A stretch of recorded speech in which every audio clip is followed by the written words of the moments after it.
All right, you guys ready to hop into this? Hope so. Well, thanks for coming out to the podcast. Thanks for having us. Yeah, I really appreciate you guys taking out the time. It's a beautiful Friday, probably one of the last nice Fridays we'll have this year. So today on the podcast, we got Kayla and Andrew Zeller. Is that correct? That's correct. And you guys are with HydroSeams, right? So can we my favorite thing to do, because to me, I love the whole journey of everything. And so I like to know where everybody started from. It's been quite a journey.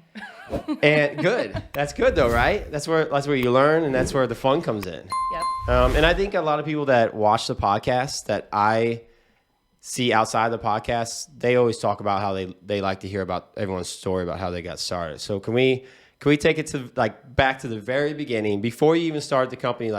What even got you into this atmosphere? Because HydroSeams is, you guys do upholstery, right? I do. That's what you guys do, a boat upholstery. Yes. Is it strictly boat upholstery? Right. That's what's kept me busy so far. So I haven't had to branch out too much, but literally boating is our lifestyle. You want to talk about the beginning? It was boating. We lived in a double wide trailer, and it was just, that was the goal. Every week was to get through work and have enough money left to put some beer in the cooler, some gas in the tank, and Go out boating. find water somewhere to put the boat in. And Cool. So what got you guys into boating then? Before we talk about what got you guys into upholstery, what got you guys into boating? I've always been a boater. Just like it, huh? Yeah, I started as I grew up on the Kaskaskia River, and it was just an every weekend occurrence for us, as me and my sisters, my dad, my mom, and I guess just going boating every weekend. Now, back when when your parents were doing it, and you were getting into it as a kid, was that outboards only, or was there inboards in too? Was Gator a thing then? No, this is probably... we didn't even know about jetboats yet. Yeah. We didn't know. Yeah, this was, I guess if you start from the beginning, this was probably the late 80s, early 90s, just being a kid. We used to race radio control boats, going to different events. My dad always used to call it poor man's boat racing. Sure. Between the heats, they would sometimes, the little boats would go out and run as they changed classes or whatnot, but... So what river do you say you grew up going to? Kaskaskia River. It's in southern Illinois, across from St. Genevieve.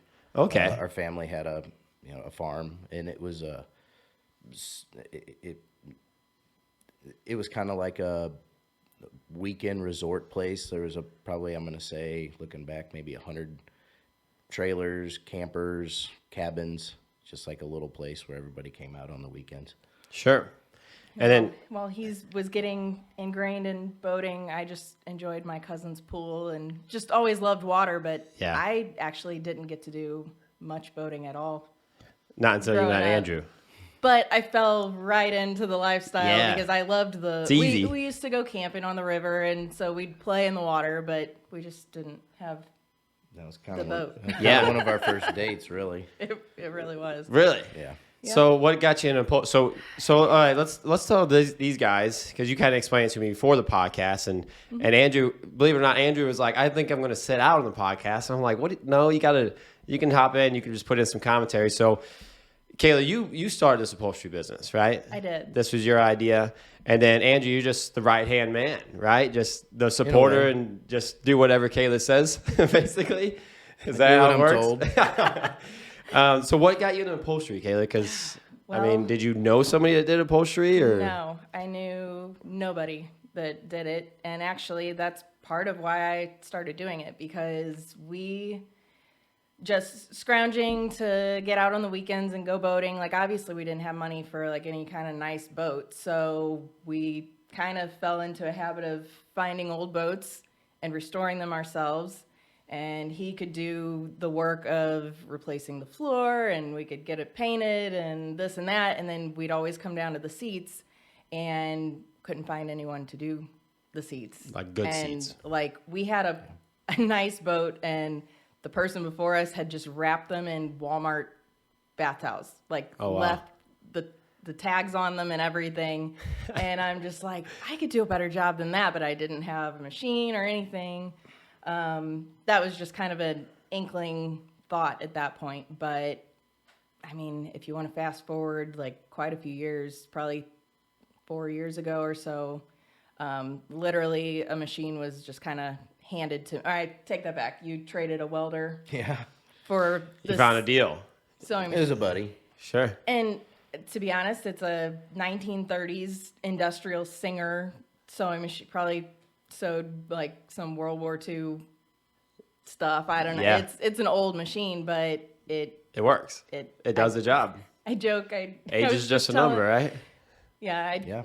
was telling my friend the other day. I was like, I think I named my sewing machine Fancy because it's like, here's your one chance, Fancy. Don't let me down. Yeah. Like, and it hasn't yet. It just keeps going. I'm, I will upgrade, but like that old equipment just Don't fix it if it's not broke, right? right. And so that was given to me, and I just started taking things apart, seeing how they were put together, and just trying to mimic that. So when you started this business, it started out for yourself. It Yes. wasn't. It Absolutely. wasn't we like needed our own yeah. seats done. It was not So at your all first set of seats, how'd you sew your first set of seats up? the hard way. By Like- hand or by like a little sewing machine? A sewing machine, but just I've learned a lot about the process of reupholstering Yeah. an old seat. But this one, I took it apart. I cut apart all the seams to make a pattern to sew the new vinyl together, and learned a lot. But I actually was kind of under a time crunch. I had to do them in 2 weeks, and we took the boat down to the Suwannee River in Florida, and Yep, that's correct. they were good enough to sit in. Yeah, sure. Well, that's the best way to learn, right? Just to like want to do it and then just get into it. And even if you don't know, like you'll learn along the way. I mean, were you basically self-taught?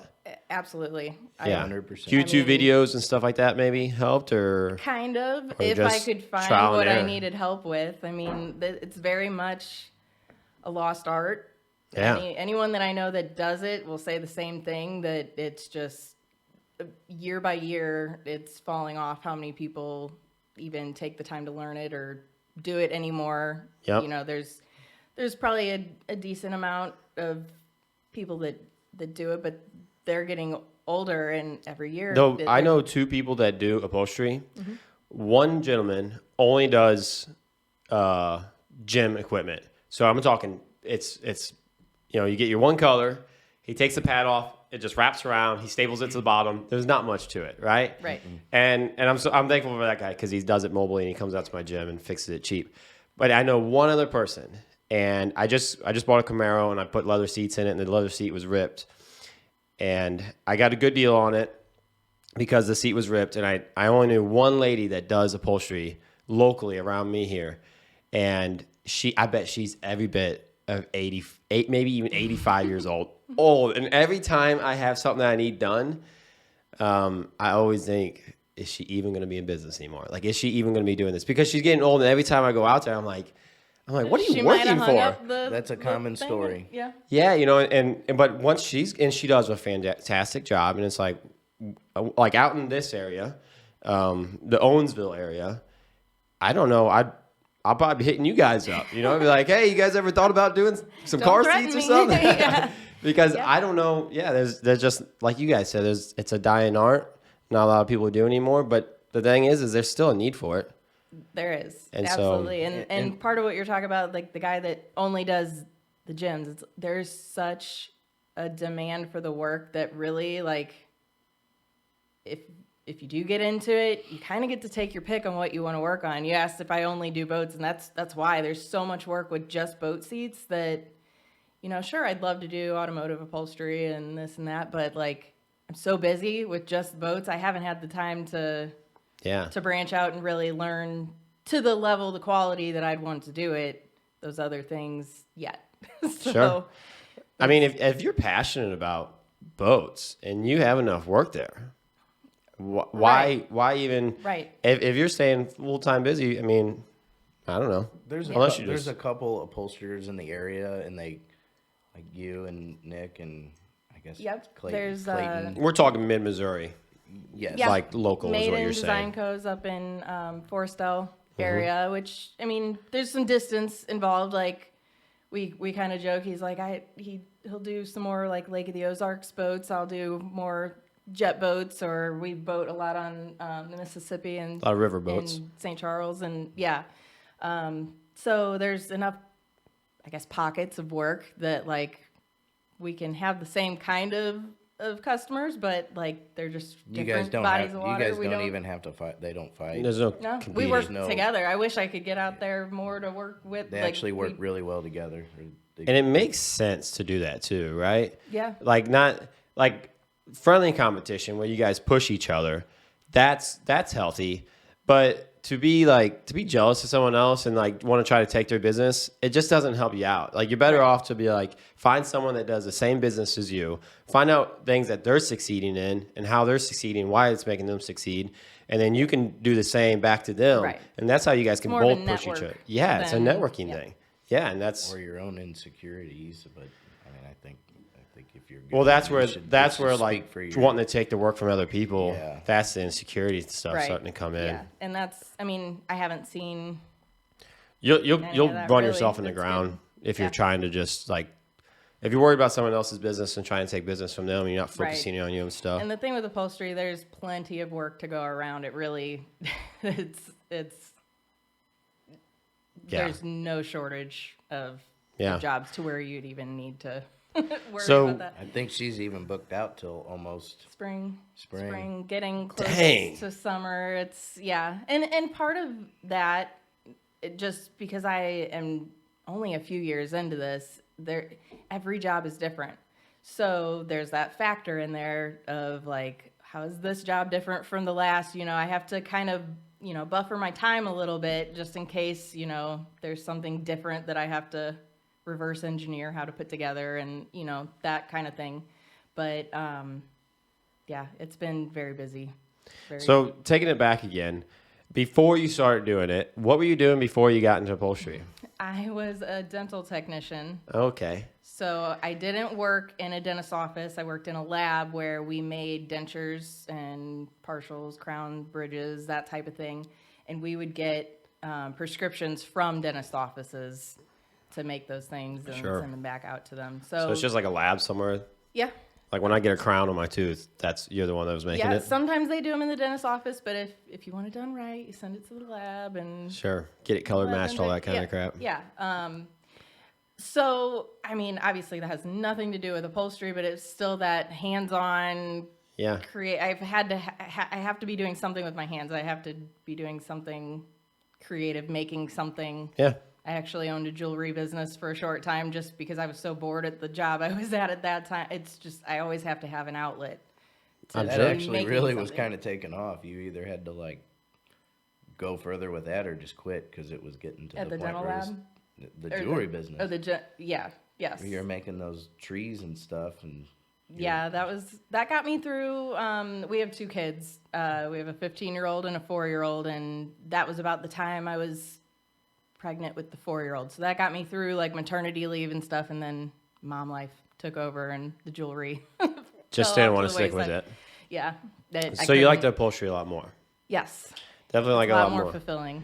So, okay, so you started it. You started making them for your own boat. You guys were just flipping them and had them for your own personal use. don't really flip them. Okay. Keep them. You end up keeping them once you get them? He thinks they get mad at him if he sells them, so we keep all of our.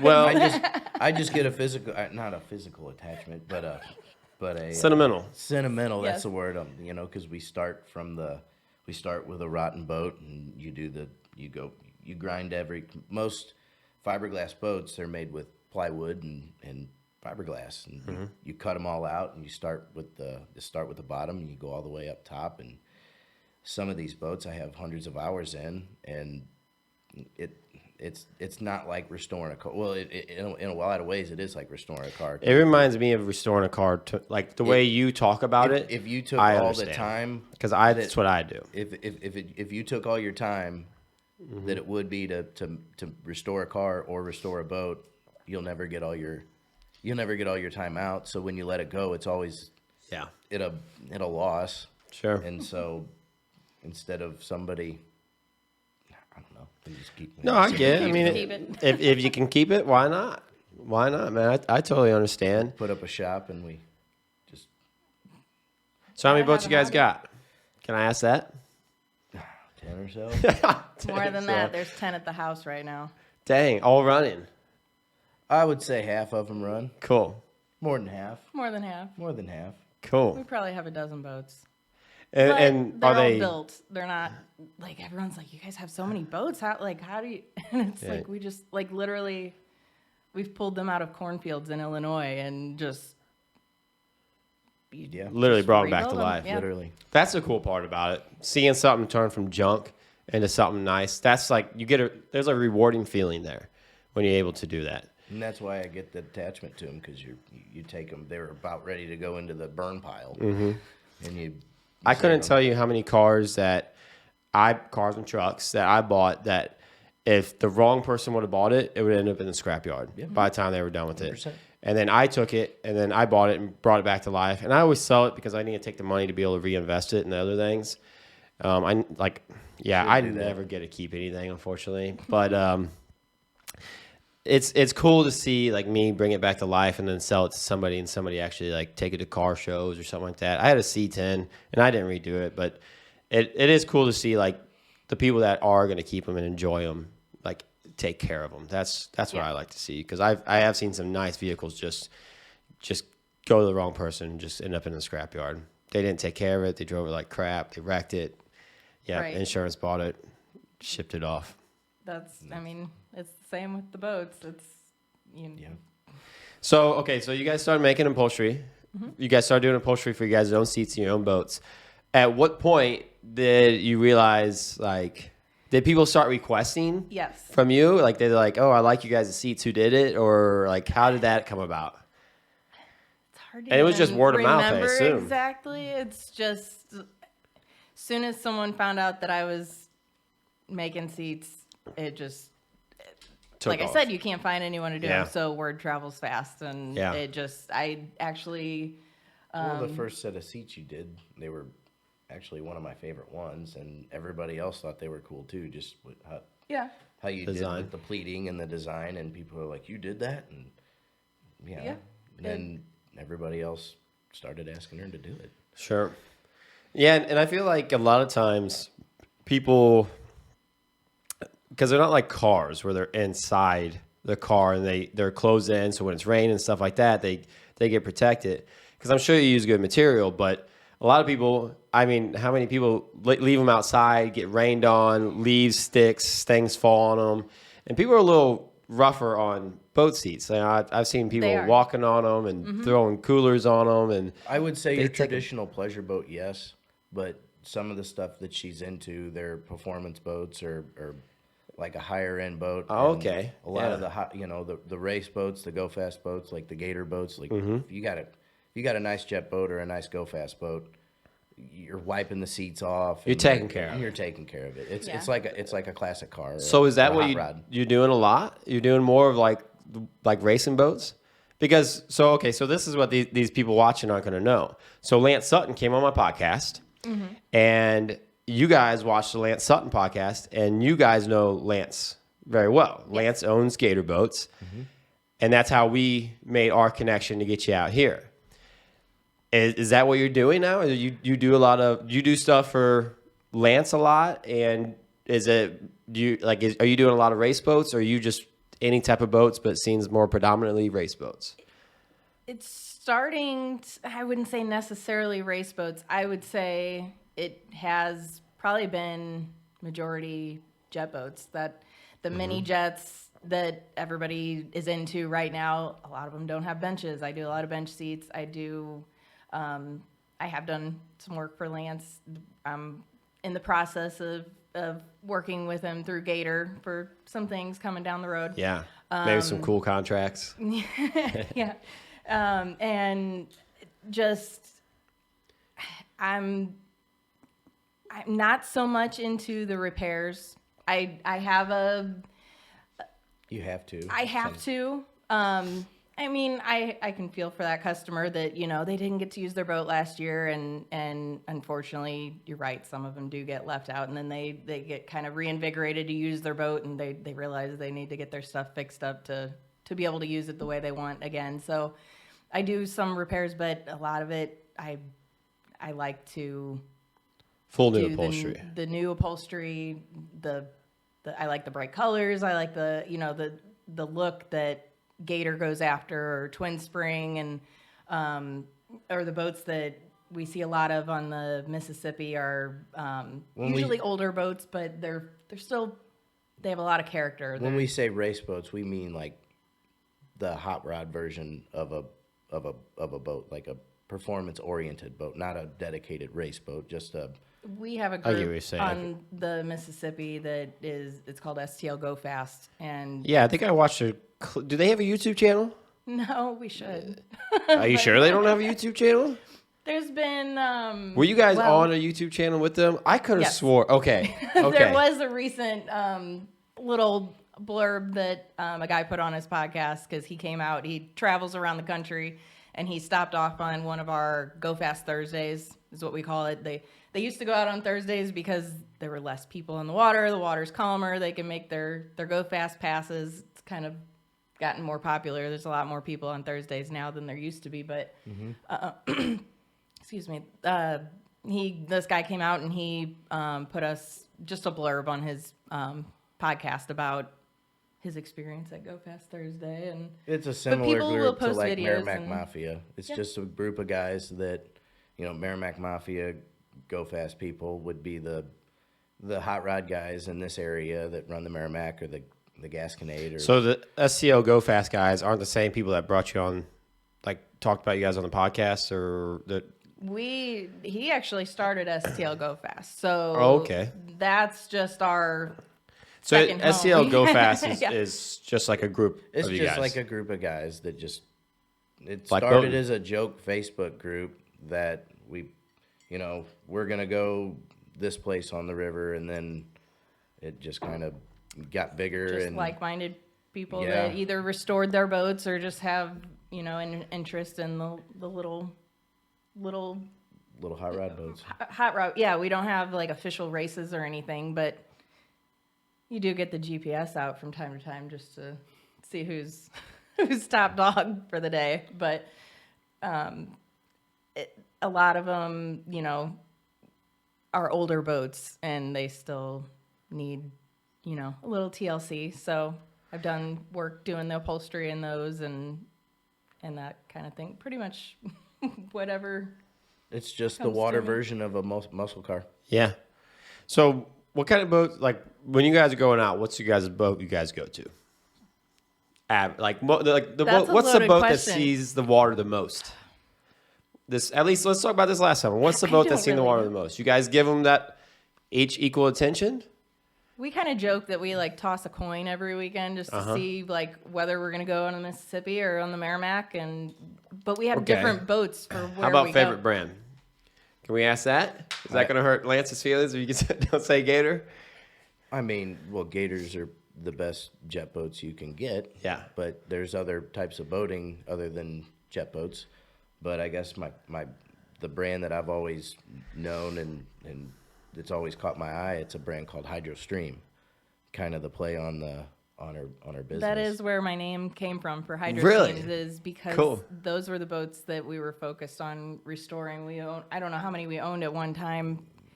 We haven't gotten rid of many of them, but that's just kind of where They are the classic upholstery came out of. version of when you think of a muscle boat, so to speak, the original HydroStream is the performance outboard oriented boat. And Okay. it's just I fell in love with the look of them, and that's what I've been restoring for the past 12, 14 years. And what kind of boat is it? Like what material is it made out of? Fiberglass. Fiberglass. They're all fiberglass. Fiberglass. Okay. And they have their own following around the country. I mean, we've made friends. We have friends from Wisconsin or down in Florida, like Louisiana, Long Island. We make a few trips, a couple times a year, every year, annual trips to meet up with them, and Some of them have branched out to other boats, but it all started because of those HydroStream boats, and it's like a car club except for the certain kind of boats. Sure. And, yeah. So they have a lot of character. Like he said, would you compare it to like It's the 69 Camaro, like the quintessential look. It's got good lines. Yeah. Timeless design as far as the way they look sitting in the water and the way they fly. Like it's an outboard. They're Outboard most are motors. outboards, but I mean they still make really cool, old school jet boats and V drives. That there's a lot of those out there too. I just happen to be into, I guess, outboards. Yeah. But I mean jet boats, jet boats always work better with inboards or the more power than you lose a lot with a jet, so generally you make that up with an inboard power. Generally you can get like some gator boats have 1,000+ horsepower. Yeah, that's crazy. That's the fun time when you can get in one of those. And so you guys go racing? We do a couple races a year. We're not really into the racing. Yeah. But we just do a lot of times when there's a big fans race. of it. We're fans. You guys Quite a go few. watch, but you don't race? Not often.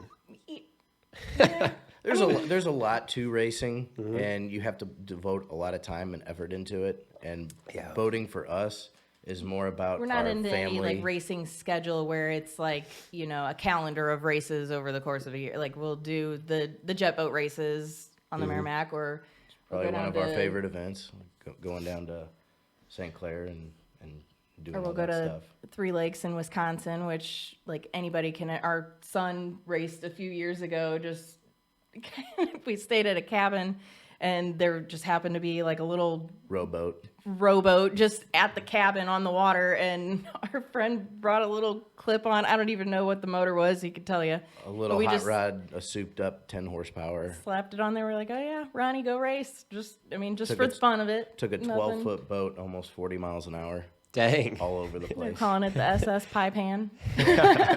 Like flex and make, Yeah. But Cool. he was 11, so he Yeah. could sit in the back of that thing, and it just Is that your son? yeah. Dang. That's our oldest. Dang. Okay. So they're gonna be. I mean, you guys take them out with you. You have 2 kids, both sons. Yes. Both boys. Yes. Yeah, we do. We take them with us as much as we can, and I mean, the little one doesn't have options, but the oldest is 15, so he'll do some of his own stuff, but he's just as ate up with the boats as. Yeah. I mean, who doesn't like being out on the water? It's a blast. And I'll say it's cool, and I see a lot of people that may not bring their kids with them, but that's like our family time. Like we work all week. We obviously have 2 completely different jobs, and then we have a 15-year-old and a 4-year-old. They don't have a lot in common. I mean, they're boys, they're brothers, they love each other, and they'll play and fight just as much as, the next set of siblings. But really the boating, if we can all get out on the boat and have a good day on the water, whether it's on the Mississippi or the Merrimack, like that's still bringing us together, even though Sure. like we're completely all over. At the end of the day, that's what boating to me is about: being with your family and your friends And just having a good time. having a good time. Yeah, that's what it should be about, for sure. Yeah. It's supposed to be about having fun.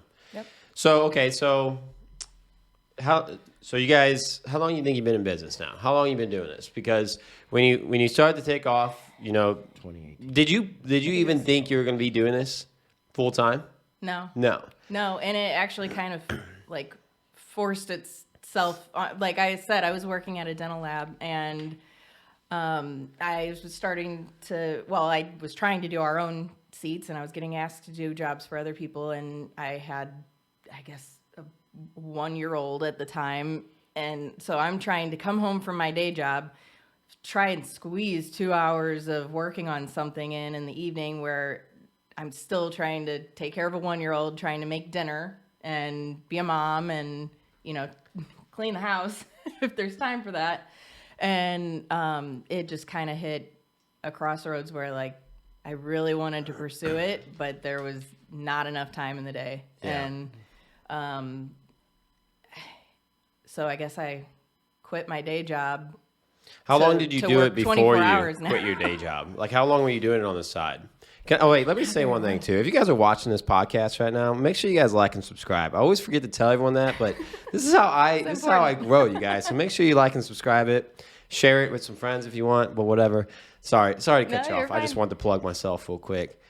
Yeah, So how long did you do it before, like on the side, before you're like, all right, I got to make a change. This is too much. So there was kind of a transition period. I'd say I was probably doing it about a year, and then I went to part-time. Luckily, my day job was flexible with me to where they allowed me to stay part-time, and I just started testing the waters and experimenting with doing this full-time as much as I could, and I just kept becoming busier and busier to the point where I could no longer do the part-time at the lab. So It's awesome, Andrew, that you like supported your wife through all this 100%. because you see it a lot. And whenever people are married, have kids, have a house, have all this stuff that they have weighing them down, or whatever word you want to use to describe like what's holding them from doing what they want. A lot of husbands might be like, I don't know, you probably shouldn't do it. You got a good job right now. And so to have someone that's like supportive of it, it seems like you are. And it seems like you guys are just that kind of people that like you guys are just go getters. Like you're probably not, you say you obviously you're a mechanic by the day, by trade. And then you were flipping these boats flipping them, restoring them at home, so you're coming home in your evenings, working on them on the weekends and working on them. And then here you are doing the exact same thing. And so to have someone in your life that I feel like you have to make something work like that. Because if you had someone that wasn't a go-getter and you have someone that is a go-getter, you're together, it's just not going to work out. So it's awesome, Andrew, that you it's support been your wife huge. like that. I mean, I'm not going to say it didn't come with, nothing's perfect, but we definitely made it work out to the point where she's at where she's at now. Yeah. I mean, there's some days where I feel like I could, I'll take on this whole week, and then there's some days just as being an entrepreneur, you're like, okay, one foot in front of the other. Yep. That's what I can do right now. And so it's huge to have someone there that's willing to be a cheerleader when you can't. And so Huge. yeah. So you started doing it, basement, garage, did it out of your house. Yes, we have a shop, Kitchen but table. Yeah, Kitchen table. yeah, I still use the kitchen table from time to time. But we have a basement, not a huge space, but it was just storage. So I kind of cleared that out, and I use that. It's the most comfortable space. Like I said, we have a big shop, but it's not heated or cooled, or can be heated. It's tough. Yeah. I get it. My shop's the same way. I've been trying to insulate it, and my furnace went out here, so I use my furnace to heat it. But if I'm running my air compressor and my furnace at the same time, it'll blow the breaker for the furnace, and it's tough. Yeah. It's tough. You really got to go. You got to go all out when it comes to stuff like that. And if you got a basement, why not? Why not Right. utilize it? Right. So yeah, that's what I've done. You and still do a lot of work in there, but I spread out. I do different. I don't know, whatever makes the most sense, but still working from home. Yeah. Is I mean, that's the goal right now until we expand a little bigger and want to move on. Well, when you start to get the brick and mortar, that's when it starts to. You have a lot of overhead. Right. Now you got a payment, you got a mortgage payment on the building. You have second insurance on the building, another electric payment, water payment, all this stuff. So, let's just say $1,500 to $2,000 extra a month. So you got to do that much work now extra, Right. just to break even to where you start making money. So yeah, unless you're just really pumping it out, it's like, and I'm sure you guys are looking at that in the future probably, but Yeah. that's the Years kind down of the stuff road, I but always tell people. I'm like, I will if you say can do it that at your house, why not? quality is my thing, and especially being so new at it,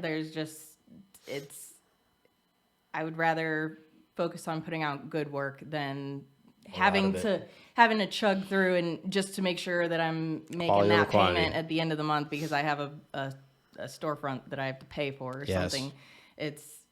I don't want to compromise the quality. I'd rather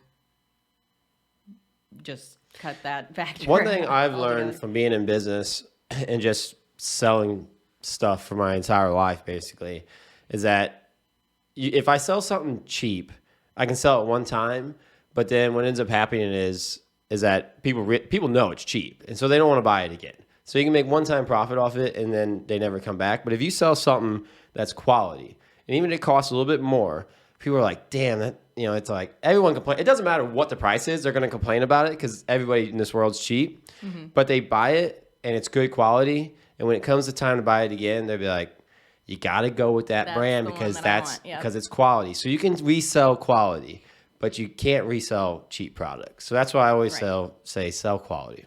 Yep. That's the way I look at it. That's the way I look at it too. So how many years you been doing it now? So that was probably 2018 is when I started dipping my toes in the water. And so it was probably 2019 I started making that change to, with adjusting the hours at my job and kind of getting into it full time. And then I'll say it was last summer that I really I came up with the name and the logo and really just kind of went for it and made the Facebook page and started promoting it publicly on Facebook instead of just the word of mouth and within our own circles of boating friends, which that alone is just enough for right now. Yeah, at times it can be. But yeah, I just started about a year ago with the actual brand and pushing that. So yeah, which is a great idea. Yeah, which is probably going to get you a lot more business, though. It has blown me away this summer. You'll see the hats and stuff. It transitioned kind of on its own into an apparel line, and never would have thought. It fits.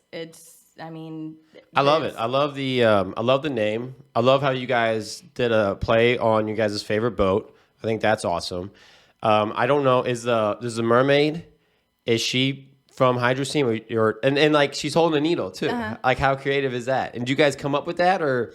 I drew it. Yeah.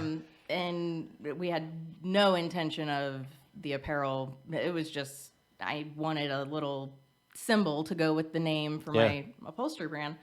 And the mermaid fit. Hydro means water, so mermaids, water, and seams, a sewing needle. So it's literally I feel like depicts the word HydroSeams.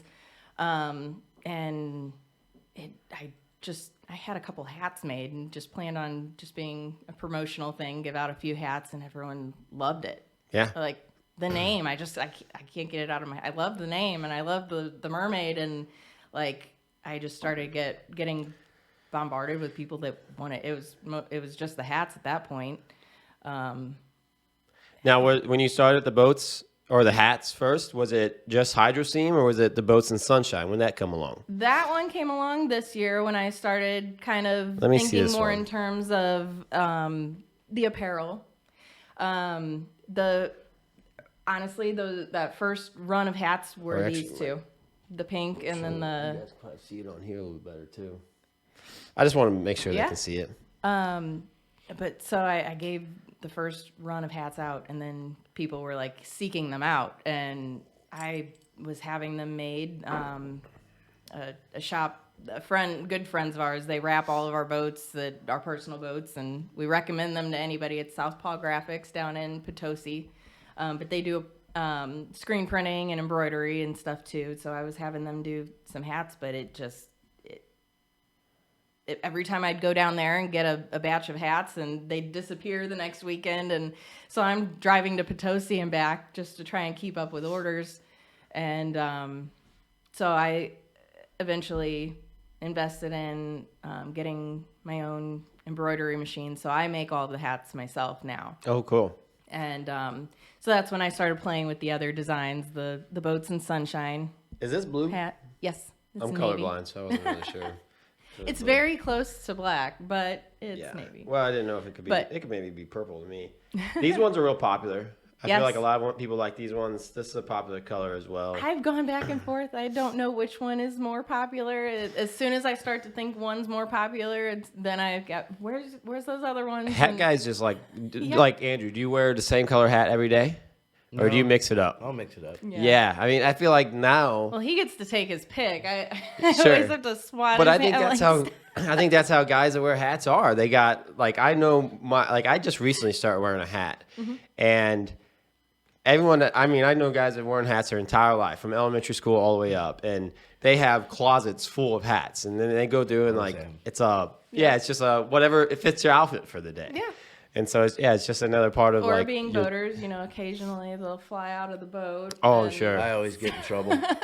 I'm sure. Blow off, and sometimes You don't wear it back, backwards sometimes- when you're going down the. Well, they'll still come off. Really? You go fast enough. Yeah, I'm they'll sure. still fly out. Yeah, I'm sure. Yeah, that's fine. And yeah, if somebody has a business and they're not doing merch of all kinds, and you guys like the beach towel, like that's a great idea. I mean, everyone obviously needs a towel on the river. They're getting wet. They're gonna need a towel. Hats. Everybody loves hats. If you're not selling merch and you're in business, you're messing up.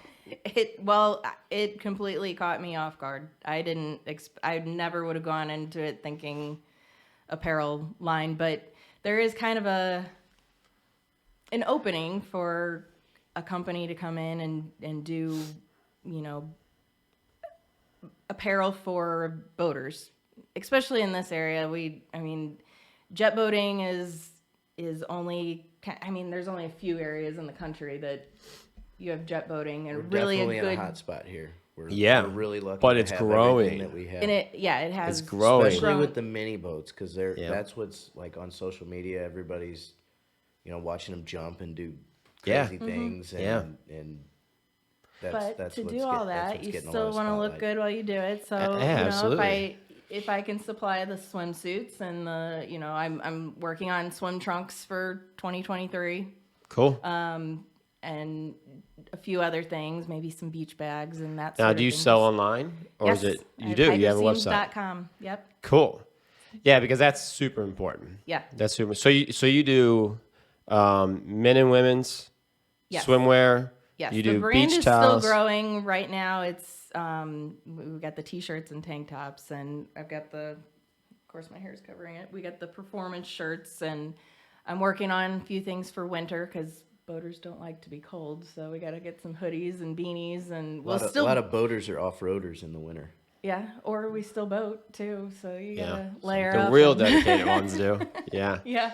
Yeah, I think it's a great idea, and like there's some YouTubers that I watch that I remember I was listening to one of their podcasts, and they were talking about, and they're pretty big on YouTube, but they were talking about on their podcast when they started out, they weren't sure if they were going to do merch, and then they started doing merch, and they talked about how there was a day that because they don't do their own they don't manage a lot of their own money.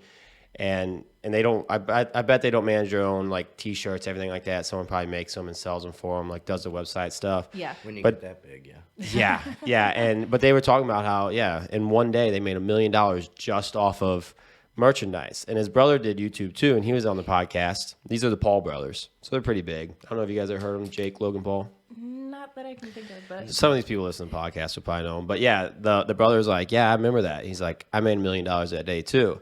And then come to find out, yeah, they made $1 million a day before and $1 million a day after, all off of just straight merch. And they weren't even sure if they were going to do merch. And it's just people. The thing about merchandise is that people like to support the company that they like, and I can easily see how if you guys are making everybody's seats and you guys are making these pretty seats and you guys have a great logo and a great name, I know I would be wanting to buy T-shirts off you guys, and I'd be wanting to support it and just be proud of what you guys got and I've had people support that just people. they associate it with just that culture of wanting to bring the boating Scene. life back to just the support of Of what boating. we're doing Yeah. in the area, because we've kind of got our hands in everything. We got the jet boating, the STL Go Fat, whatever people bring up on the Mississippi. It's just, and when we go around the country, too. When we make our trips to, I don't know what it is. I really don't know what that factor is, but I think we're people still in the want to very support early it, and days it blows me away. of growing boating. Like, did you guys pick up and I'm saying because there's not like gator boats and all, like it's not a production level. Like, you know, like it's not like Ford, Chevy, and Dodge where there's car lots and there is like boating places where they have outboards set out there. But but there's a big difference between a company like Gator and like small performance companies. Their focus is quality, and when you see a boat like a Gator or like a And they're customized. or like an for- Allison outboard performance boat, you know, there's other companies that outproduce them 100-1. But when you see a high end boat coming up the river or the lake, there's a difference, and that's the. you don't think there's a market for Lance to say like find like a really family friendly boat that's like one that he could just maybe like mass produce in a small mass produce it for Gator to where he could build a lot where you could just walk in, like you driving by Gator boats and you could just see a boat out on the lot like you'd see a Mustang or Camaro and just be like, oh, I'd like to buy that, or like a 4-door sedan. At some point, I wish that for him. Yeah, and that's when I say I think that boating is still in its very early days. I think that that's where it might lead one day. I surely do.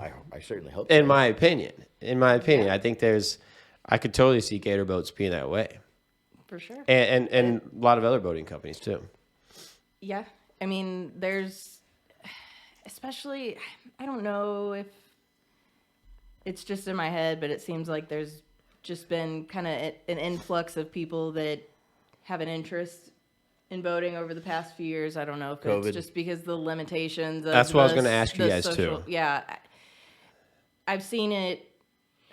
I saw COVID affect it in two ways. It looked like it caused people to want to go out and do, whether it was side-by-sides or boats or just they're getting out and RVs, doing Yeah. things Hot like rods. that more. Nature nature, outside, Yeah. outside, stuff. outside. It's kind of crazy. And then I also saw it in the way that it's affected the pricing of things. So at least in my line of work with the upholstery, I've seen a lot of people that maybe don't want to go out and buy the new boat, but they'll completely customize the boat that they've had for 10 years because they want something new, but they don't want to go buy that new brand new boat, but they'll fix up or they'll find one for cheaper and then they'll just Fix it put up. the money into fixing it and customizing it and making it. Because the they resale want. value on them is fantastic. They hold their value incredibly well. Depending on brand and what type of boat, like jet boats in general, aluminum jet boats. Yeah. There's early '90s boats that probably sold for originally 10 to 14 grand, and they're now $25,000 boats. Yeah. If they're taken care of, If they're taken care of. they're That's taken what care they're of, though. You got to and- take care of anything. Yeah. But like with most cars, most boats, most cars don't hold their or don't inflate with inflation. They Yeah. usually Most go, cars you lose value on. That's why I only drive V8 rear-wheel drive cars. And people are like, ask me all the time, they're like, why don't you get like a Toyota Camry or Corolla or something like that? I'm like, yeah, it sounds great. I'd love to get 35 miles a gallon. But whenever I go to sell it after a year, I'm going to lose half my money on it. So all the money I save in gas, I'm losing in the value of the car. So yeah, that's why I drive GTOs and Camaros and Trans Ams because they hold the value. And they're fun And to they're more drive. fun. And they're Yeah. fun to More fun drive. to drive. Yeah. So that's definitely why we I have always- it, and we I understand it. Old cars too, Yeah. classic cars, hot rods. And that's coming from a mechanic, so he'll take his I don't know. You just have a thing for those Old older junk. vehicles. Yeah. What is it with guys? We just like junk. It's not just guys. Well, girls too, I just guess. what did we get last week? 85 Square Chevy. body, old Just- seat. That's Oh, gonna be my work yeah. truck. That's gonna be my. Is it 2-wheel drive or 4-wheel drive? 2-wheel drive. 2-wheel drive. Cool. Crew Yeah. cab, long bed. Oh, cool. You're gonna slam it down and make it nice? Or Maybe. Yeah. It'd be cool. That'd be Yeah. cool. Those are, you don't see them very often. She's gonna put her name on the side, and she's gonna. Might do the seats. Well, you are. And you're gonna pull. And you're gonna pull a boat with it. Oh yeah. Yeah. Is it gonna say HydroSeams down the side? And Yeah. I think it'd be cool. We're still in I know a brainstorming. painter. Yeah. Yeah, I'm sure. Yeah, I'm sure. Yeah, that's very cool. Those square bodies, they've definitely like shot up in value. I know I bought a square body in 2019, and it was pretty nice. Not like showroom quality, but it was like you could put it in a car show and people are gonna be like, "Yeah, it's nice." And I had it for a year or two, and I sold it for $20K.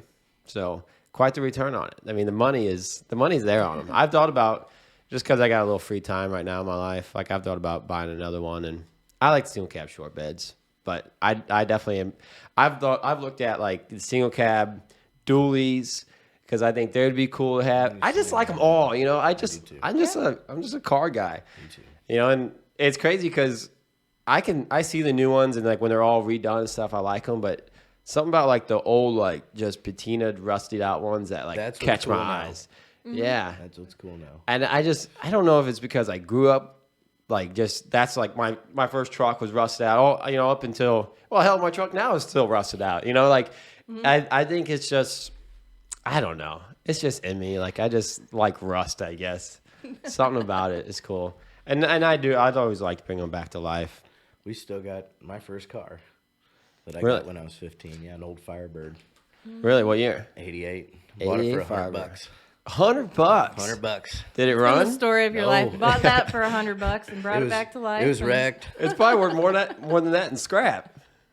Probably was Yeah. back in 2000, 2001. So does it run now? Yeah. Well, I mean, it sits in the garage, but I'm sure it would. Yeah. Is it need restored or pretty nice shape or? Pretty decent shape. Yeah. It's probably ready for a paint job, but it's all there. Sure. No rust. That's cool. That'll be worth some money one day. Be worth some Maybe. more. You're definitely making money on it. I keep saying that, but you know, it's still just an old 80s Firebird. He Yeah. was talking about the sentimental value earlier. It's He's just the not going to let sentimental that one go. No, that one will stay. Okay. So let's talk about where you want to go with HydroSeams. Like you got where's the goal with it? Have you decided where the goal with it is, or you just in the hustle right now? Still with wrapping it? my mind around it just because it caught us so off guard this year. Huh? I said that's a good question. Yeah. I love the idea of the swimsuit line and just anything that you would need to go on the river. I think there's an opening for that as a local brand. There's plenty of, you know, floating locations, boating locations, that sort of thing out here that if I can Sunglasses supply- would be cool. Yeah, yeah. Oh, I Sunglasses know. would be cool. My mind, he sends me ideas all day, and I'm like, you're gonna get me spiraling on this brainstorming of like all the ideas that I can, you know, run with it with, and Right now, she's got to spend most of her, you know, she's got a lot of work, and yeah, it's That's very most much like important right running two jobs. I'm balancing the upholstery with the apparel and still being mom, of course, and all of that. But I would say the apparel, it's going to grow as fast as I can do the research on the quality of the products that I want to put out, because Yeah. I don't want to put out Bad product. bad product. It's the worst. We look for if I was shopping somewhere else for a swimsuit or for hats or for beach towels, there's a certain level of quality that I look for, and I want HydroSeams to be that. Yeah. So Yeah, you want people to wear them. Like you want someone that when they go to their closet and they're like, "What am I going to wear today?" They look at your shirt or your apparel, whatever it is, swimsuit, whatever, and they're like, "That one fits really good. That one looks really good. I'm going to wear that one." right.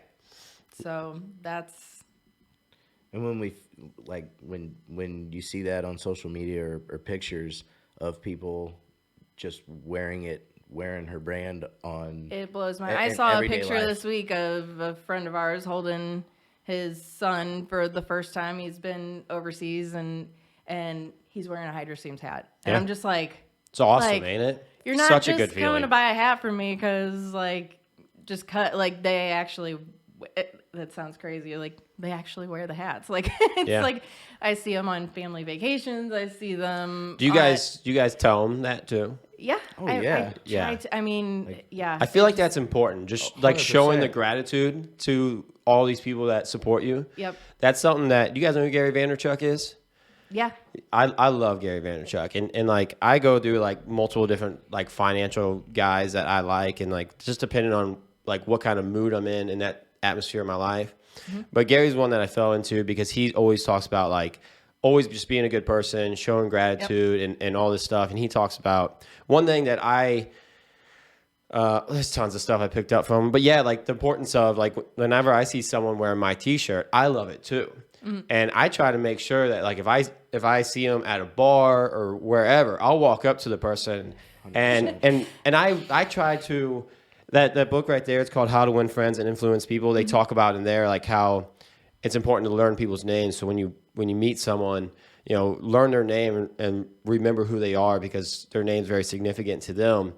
And yeah, so I try to learn all my customers' names, and I'll see someone in my T-shirt out wherever, the bar, wherever, and I'll walk up to them and I'll be like, hey, Trevor, you know, I love your shirt, man. Yeah. Like, and I'm just like, thanks for wearing it out. I'm like, it looks great. And like, I just try to make sure I go up to them and like, let them know how much I appreciate it because I love seeing it too. Like, Right. it's just so cool to see your brand on someone else. And that's something that I try to keep up with, but it's like how many times this summer did we go to the beach and I'm like, because I at least was mostly selling hats to people like directly, like they had to get it from me. Mm-hmm. And it reached a point where like there's people that I don't know anymore. I take a box of merchandise with me when we go up for Go Fast Thursday or we go up Weekend or whatever. out on the weekend, because if I don't, then it never fails. Someone's going to ask me for a hat or a shirt, and I'd rather just have it and not need it. And more often than not, I do need it. And Yeah. so like I sell them to people directly, but it hit a point this summer where I was just like, I'm seeing hats and like, I don't remember I selling don't it to you. remember. Like, it's Yeah. just I don't know this person, It and- blew up. Or I have friends message me. They're like, I saw someone wearing your hat at the bar, and I don't know who it was. Just like it's gotten. Yeah, you know, do you ever try to like if you don't even know them, do you try to like go out of your way to Oh yeah. be like, got- hey, I like your hat? Like your hat, yeah, and 100%. yeah, then I can put a face to. Because they might know who you are, but you might not know who they are. And it's Yeah. just, it's kind of a joke with river people in general. It seems like where you hit a point, there's so many boaters, and it's gotten so much bigger. Like I said, over the past few years, that like I remember faces. Sometimes it's the names that slip, but more often than not, everyone else says the same thing. They're like, I know your face. It's the Yeah. name. Like we capped out. I used to do that a lot, and I really try to put an emphasis Yes. on learning people's names. And whenever like you guys, when you guys walked in, like I was like, I made sure to, because I've been talking to you on Facebook, but I never got to meet your husband, never Right. knew his name. And so that was something that like before you guys even showed up, I wanted to make sure that one of the first things I did was introduce myself to your husband and get his name. And I remember he told me, and when you meet someone for the first time, there's all kinds of stuff going on. Right. And so a name just passes through conversation very quickly. And so I made sure to like say it. I asked you a few times. I was like, Yeah. I said your name out loud, and I was like, you know, because I feel like it's super important. Like that's because I've is, had you're right. times in the Agree with that. past where I had met people that I kind of looked up to, I liked in some aspect, or I had even met people multiple times before, and then like you go and you see them again, and like I don't know, let's just say the guy's name's Bob. And it's like, hey Bob, how's it going? And they don't remember your name, and they're like, what's your name again? And it's almost insulting whenever you have to introduce yourself multiple times to the person, because it's like, okay, you still don't remember me? Like I've met you 5 times now, you know, and so like that's something that because it had happened to me, I wanted to make sure I put a little extra emphasis on learning it. And I think it's because someone's name is really important to that person. And so I don't know. I think it is important. It is. It very much is. But I can understand how, when stuff starts to grow, you can't keep up with everybody. Right. And people are probably they probably buy a t-shirt for husband, wife, kids, everything like that. So I saw that I set up a booth at the boat race, the jet boat races out there in St. Clair, and it was, again, you're just getting bombarded with, they're like, oh, I saw you had shirts and now I need, one in every size. I have people that they will find me on the beach. If they see someone wearing a different color hat that I haven't had before, they have to come get one. Have you guys ever thought of doing these foam truckers? Yes. I see them all over the place. For some reason, I know everyone loves Richardson 112s, but I just don't feel comfortable in them. I have no clue why. I just don't like them. Everyone has their hat. You got your Flex Fit guys. You got the foam trucker hat. We got a couple buddies that only. I'm working on the ponytail hats for the girls. They want the ones with the ponytail hold, the top, and so there's a whole. Like I said, it's a whole just research and development is a whole job in itself. Looking for the right products to include. So it's. Now, are you pretty active on social media? I try to be. Yeah. And I have time to be. Yeah. So it's one of those other hats that I have to wear, no pun intended, but there's a catch to it, because sometimes if I'm too active on social media, then it's a good thing. It's a good problem to have, but then I get flooded with inquiries and then it's all that juggling act that while she's trying to sew do. seats up. Yeah. Have you thought about hiring someone else to help out? I've thought about it. There's a lot of, I guess there's an ebb and flow to things. So it's it's figuring out whether, maybe a part-time person would be the right answer to where, I can call them in when I need help or. Yeah. Right now it's really hard to find anyone. I've sourced out a little bit of work to our son. He runs hats a lot of times. Sure. So starting to realize where I need maybe some extra help and some employees. Yeah. Well, I was just thinking doing social media, coming up with advertising every day, replying to people, helping people out, customer relations, that kind of stuff. It's coming out, taking today, you could probably be working, pumping a bunch of product out today, but here you are out here.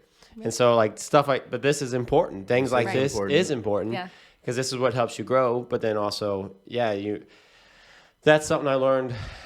Well, I learned it from reading books and stuff too, but I learned that, I could be sitting at my gym right now, working with the customers there and doing all that work. But the problem is it's hard to grow if you're not out actually working on growing. Yeah. Whenever if I was sitting there signing customers up at the gym and do personal training and classes, it doesn't give me a chance to get out and try to grow. So I have a lady there that, I was super nervous because I don't like to be controlling, and I don't like to be, I hate the micromanaging. But you're entrusting someone with your baby. Yeah. It's my baby. And that's what I tell her is I'm like, and I'm very critical of myself, probably the most critical of myself. And I think that's important. And I've told her before, I'm like, do I micromanage? Do I come in here and I bother you with all this little stuff? And I try to work on it and make sure I'm not doing that and giving her freedom and then telling her how much I appreciate her, because I freaking appreciate her. I haven't been at work in the past week. I went to Arkansas to look at a Camaro last Wednesday. Thursday, because I had a wedding this past weekend. So on Thursday, I went to pick up my tux. And then next thing I know, this is at noon, I went to the bar to get a burger by myself. And I was in Washington, Missouri, down on the waterfront, and we went there. And I had some friends from Washington, but we also had all my friends coming in to get their tux. And so I went in, got a burger by myself, had a beer at noon just because it was a nice day. Next thing I know, one of my friends just randomly walks in. They took off at 1 o'clock from work and came in. So then I'm having a beer with him, and then he texts another one of my friends that he snowballed. It snowballed. Next thing I know, it's 10 o'clock at night, and I'm still in Washington drinking beer with my friends. And so Thursday was shot. Friday, I had to go to St. Louis. It was in St. Peter's. I can't remember it was at a golf course up in St. Peter's, and we had the rehearsal and everything like that. So, yeah. So that day was off. Then the weekend was the wedding. Then Monday, because I didn't buy the car in Arkansas. So then I found another car in Indiana on Monday. So I went and did that. And then Tuesday I was like running around for stuff for the car. So I was gone for a week. And yeah, I just make sure to like tell her how much I appreciate her. I'm like, thank you so much for just showing up every day and working hard, because she does great. Like, she's super nice, and honestly, Great. I think I feel like that's hard to find. Yeah. it is hard, and Probably. that's why I make sure to like, hey, like, I'll throw her a bonus every now and then, and she's been working for me for probably not a year, it hasn't been a year, but I try to make sure. She took off a month to go to Europe. You know, I gave her a whole month to go off for Europe. I didn't pay for it, but like, she's like, "Can I do Just the this?" And I'm time like, off "Yes, is- do it." yeah. Like, I can figure out a way to manage the office for a month, and you know, I just try to make sure, like, I know, like, I'm like, "Thank you so much for working," That's- and like, just little stuff. It's huge when you can find someone that like believes and cares about what you're doing as much as you. Yeah, and she And obviously doesn't have a- care as much as I do, Yeah. but the amount of effort she puts in, and that, you know, I have to, because I know, I'm like, she doesn't own this business, she doesn't get the benefits that I get, and so yeah, I understand that. But too. she respects what you're doing enough to be there every day and respect the job, the role that she has Yeah. in it, and that's, I mean, It's tough to huge, find, yeah. but once you find it, and I think that, yeah, that's what I was just wondering, because yeah, if you got someone that maybe could do some of your upholstery for you a little bit, you know, it'd probably take a while to train them, but then Yeah. then you could focus more on doing advertisement and taking jobs and building your website up, and because there's a time when, hopefully, right, that your website grows and you're getting stuff and you're just having to ship it out and you're doing that, Yes, and that's I mean- that's time consuming. and That those right there. weeks where everything hits at once and I've got only orders s- I got to get out and There's only seats so I many have to hours in a finish. day. And he wants me to take off early enough to get out to go fast Thursday with him. It's like, it would really be nice if I could just have, you know, someone come in part-time and, you know, package some of this stuff up that I just need to get in the mail. And, Yeah. But yeah, it's definitely, that's one of those things on my list that Sure. I have to, Well, look it's into. definitely one of those transitions that's like, It's kind of coming. tough. yeah, it's coming. You kind of feel, you know, what's coming down the pipe as far as, you know, where your business needs to go in the next, you know, couple years or couple months even. And, I mean, I'm still, I kind of compare it to trying to drink from a fire hose. Sometimes it's like, I'm still learning this running my own business thing on top of, you know, trying to do it. And You reading books or anything? yeah, I mean, I listen to podcasts and books all day. Yeah. I You want some No, I don't have- suggestions, maybe? huh? You want some suggestions of my favorites? Sure. I'm There's always open to there's one I suggestions. got upstairs on that little coffee bar when you walk in. It's called the Pumpkin Plan. Mm-hmm. That was one that's like helped me in business, like to help me a lot with business. Mm-hmm. Just because there was like a lot of like little things that I needed to learn how to change, and so that book really helped enlighten me on a lot of stuff. And then like this Rich Dad Poor Dad, I wouldn't really recommend that one, but there's a one after it he wrote, the book that is after that one. It's called Cash Flow Quadrant, and that's the one that really pushed me into my own business, but also pushed me to not just buy the business and sit in the office all day and run the business, but to find a way to make other money and pay someone to do it. And you know, he just talks about the importance of building a system Yes. and having it, you know, have the system run for you. And he really talks about, he has something called Cash Flow Quadrant, which I don't know, you ever heard of Cash Flow Quadrant? So basically, and that's what the whole book's about. But you know, it's there's 4 sections to it, and then basically it's E quadrant in the top left, S quadrant down the bottom left, B quadrant in the top right, and then I quadrant down the bottom right. And so E quadrant's employee. You know, obviously everyone knows what an employee is. And then S quadrant is self-employed, which is, well, I'll go back to that. And then the top right is business, and then the bottom is investor. And basically what happens a lot is, they talk about like where you really want to be if you like business is in the B quadrant. And a lot of people that are in the E quadrant think they're moving over to the B quadrant whenever they start this business. But really what they do is just go down to the S quadrant because, a lot of people want to get out of this job and because a lot of people don't like working for somebody else, or maybe they don't like their hours or nothing like that. And so they think what they're doing is going to the B quadrant, but really what they do is go to the S quadrant, which is just self-employed. And so basically a lot of people just buy their own job. Like me as an auto body guy, I had the thought of buying a body shop, but then it's like, well, yeah, I'm just buying my job, right? Like if the painter don't show up, who's painting, or who's writing the estimates or who's doing all this stuff? And what happens if someone doesn't show up? Even if I pay someone to do it all, what happens if they don't show up? And so that's why I didn't go into the auto body industry, because there was no way for it to run itself. Like you physically had to be there for the business to continue. And so that's what was made me really fearful of doing that. And so then they also talk about, the B quadrant, the big thing with it is there's a system to it, right? So, when you get to a corporation level or you get to a big business level, there is the owner who's at the top, but he pays a CEO to manage everything below it. There's branches. There's branches to it, and so there's the CEO at the top, but then you also have presidents, you have secretaries, you have like a social media marketing team, and you have all these things. And the beauty behind it is if you want, you can go, if you don't want to show up that day, you don't have to, because you got a CEO that's running it. But if you want to help manage it, you can. If you want to help do advertising, you can jump on the advertising team for the day. You can do whatever you want, but you don't have to, right? But the self-employed thing is, and I'm in that field. That's where I'm at right now in my life, and I'm trying to get over to the B quadrant myself.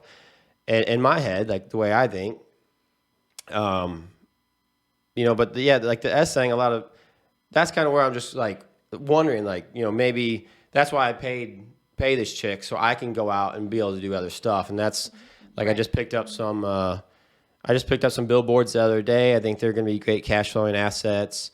And like I'm big into real estate. Smarter, not harder. Yeah, because as much as I love auto body, I have to do it. I have to physically do it. But like even at the gym, at the end of the day, it's 24/7. Everybody has access cards. Everything's on reoccurring. If I don't show up, if Alexis doesn't show up, the membership's still going to come out. The door's still going to unlock. Everything's still going to work. All my payments are on automatic. It's not the end all be all, but it got me out of my 9 to 5. Right. And so it gave me the opportunity that freedom to have freedom to go out and do stuff. Honestly, that's the difference between the upholstery and the apparel, and why I'm entertaining both of. I need that creative outlet. Yeah. If the apparel took off tomorrow and just completely took care of everything and ran itself, like you're saying, I would still probably be dabbling in the upholstery, because I have to. I think it'd be cool if you could pay someone, teach someone and pay someone to do the upholstery. Yeah. Where you didn't physically have to wake up every day and be like, I have to do it. If you want to. Yeah. You can. Yeah. But to try to develop a system to where these people know I'm coming in at 9. You're making money no matter what. Yeah, and be able to give yourself some freedom where you don't have this heavy load on your shoulders where you got to worry about doing your quarterly taxes and all this other stuff. Plus, you're trying to juggle social media marketing. And then, I still got to sew all this crap. That's where like it gets heavy. And I feel like that's where a lot of people are going to start to buckle is whenever they just try to do everything themselves. And I have to pay this chick every single week. And I think about like, how much more money could I be making if I didn't have her, if I was the one sitting there? But I couldn't be doing this podcast right now. I couldn't have went to Arkansas last week. I couldn't have went to Indiana on Monday. I couldn't have the freedoms. And what I realized is that whenever I almost like having less money than more money, because when I have less money, it makes me work harder.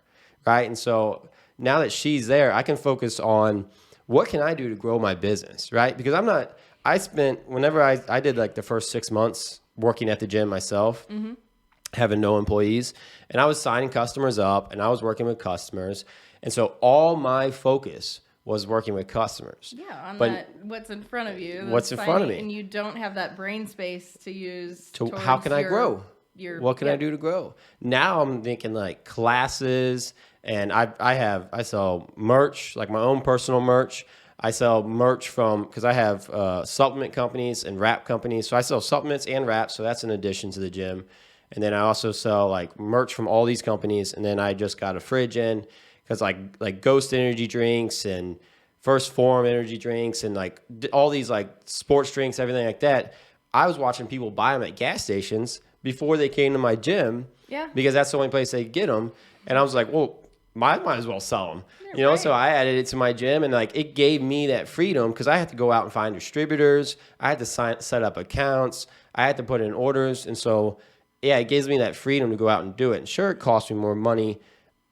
It does cost me more money to pay her, but it gives me the freedom to find other avenues of money. Well, and you're growing from that. Like, if you wouldn't have had the time to invest to offer those products and figure out the ins and outs of how to even coordinate that to offer it at your gym, then you're still behind so you probably, speaking of people that you might listen to, I've been kind of on a roll this week. I don't even know how I got on it, but I've been listening to Andy Frisella, and like it just completely changes your mindset on how you kind of been raised to think about like starting your own business versus like the reality of it. And I mean, I can't even pinpoint any one thing right now, but it's just been like kind of mind blowing. Andy's got some great motivational videos. I heard a lot of it's not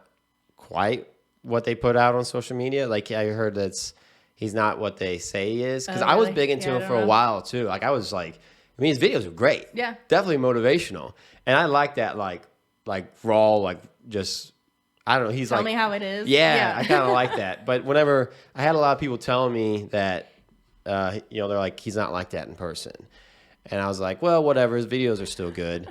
And then whenever I started selling supplements, I wanted to sell First Form. And his business, he set up a franchise where, you can only sell First Form in his stores. And so I want to be able to offer it whenever you're walking through my gym. You need a tub of protein. When you're walking out, you can buy it from me. But he wouldn't let me do that. And so that's when I was like, okay, whatever, Andy. I'll go find another company. I'll do it myself. And so, like that's just who I am.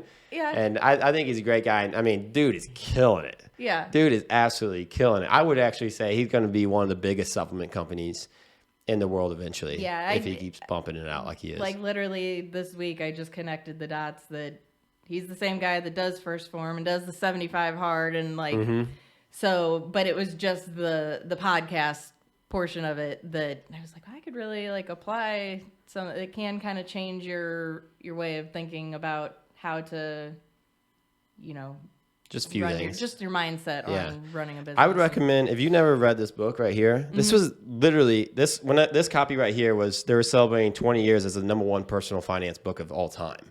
So like this is a massive book that changed a lot of people's lives, including mine. And then the book after it is Cash Flow Quadrant. That one really helped me a lot. And then that one upstairs I was telling you, the Pumpkin Plan, that's a really cool one too. I'll have to put those on my...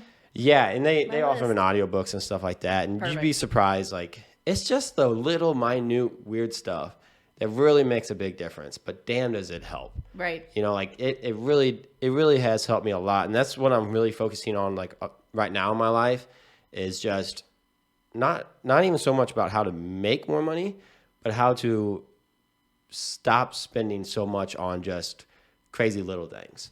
And like one of them's like, for my gym, I'm getting solar panels, and like I'm not making a ton of money. Like the money you get back off the solar panels isn't that much, but over a 20-year period, it's estimated I'm going to save $200,000 on my electric bill because they're fixed in rate. And so like I'm supposed to if my average electric bill stayed the same, I would spend almost $400,000 in the next 20 years to Ameren. And my solar panel payment over the next 20 years, which is fixed, electric's going to go up over 20 years. This is fixed. It'll be my payments. The total payment is $198 $198,000. So half. I'm going to be saving half the money. So a lot of things like that is just like stuff what I'm trying to focus on because, a lot of people try to focus on how to make more money, but they don't realize that they're probably spending a lot of money on stupid stuff. Yeah. There's a good balance to have between, I don't know. Costs, just the cost of a lot of things just really start to add up in weird spots. The ropes that I've been learning just kind of sure, like shipping, they probably charge you shipping on certain products. Whenever I just got the leather seats for that Camaro, when I dropped them off to my upholstery lady, she told me, she's like, I'm going to try to wait for an order, but it could take me 2 weeks because she's like, if I want to just order your product, she's like, they're going to charge me $35 extra for it, and she's like, that starts to add up after a while. And I'm like, yeah, I understand. Makes sense to me. Right. So, I'm pretty fortunate when it comes to my materials that I use for the upholstery. A lot of it I can drive up the road and get. I haven't had to deal with. I have a friend that does upholstery up in Wisconsin, and she talks about how they have to order everything in, and it never even dawned on me. I'm like, well, I guess I'm pretty fortunate that there's a warehouse in St. Louis that I can get most of my material from. Not everything, but a lot of it I can drive up there one afternoon or see if Andrew will stop and pick stuff up, and so I can cut that time that it would take to wait on shipping. There for a while, shipping was crazy. They'd tell you it'd be, a few days, but it might be, a week and a half. Or was this COVID or? It seemed like it was, or a little bit after, kind of during, but, so, really just those kind of factors that I don't have to worry about it. I didn't even think about it until she said, like, oh, I've got to order everything and then pay shipping on everything. And just, it really... That could really hurt turnaround times, I'm sure. It does. Yeah. At least when shipping was unpredictable there for what, like, it makes it hard to even be able to give a customer, a an time ETA frame or... Mm-hmm. Yeah, and then they're tacking $40 on shipping because you can't fold vinyl. You have to put it on a roll, and it's an unusual size. It's true. So you gotta get a little. So I'm fortunate I don't have to deal with too much of that. That lady has truckloads of. She's got a lot. Yeah, she's got a pretty good collection. It seemed like during COVID. You can't prove it if it's true or not, but it seemed like they were just using COVID as an excuse. 100%. And I would. Yeah. It was just like if something didn't work out, whether it's their fault or someone else's fault, it's easy to just be like. Built-in reason for, why anything could be. Like if someone forgot to put your order in on Friday because they wanted to get out of work early and they didn't ship it out. Yeah, just be like, oh yeah, sorry, COVID, we don't have people. And it's so easy and it was like, it felt like no matter what I was doing in life, everyone was telling me, like if there was an excuse, it was COVID. Like if I had a complaint, it was COVID. And it's just like, give me a freaking break. I'm tired of hearing about it. Yeah, I saw that. Because I was still working at the lab so we were dealing with a lot of that too, just with our suppliers for that and everything. But fortunately, so when it comes to ordering upholstery from you guys, how do they contact you guys? Can they send you an email off your website?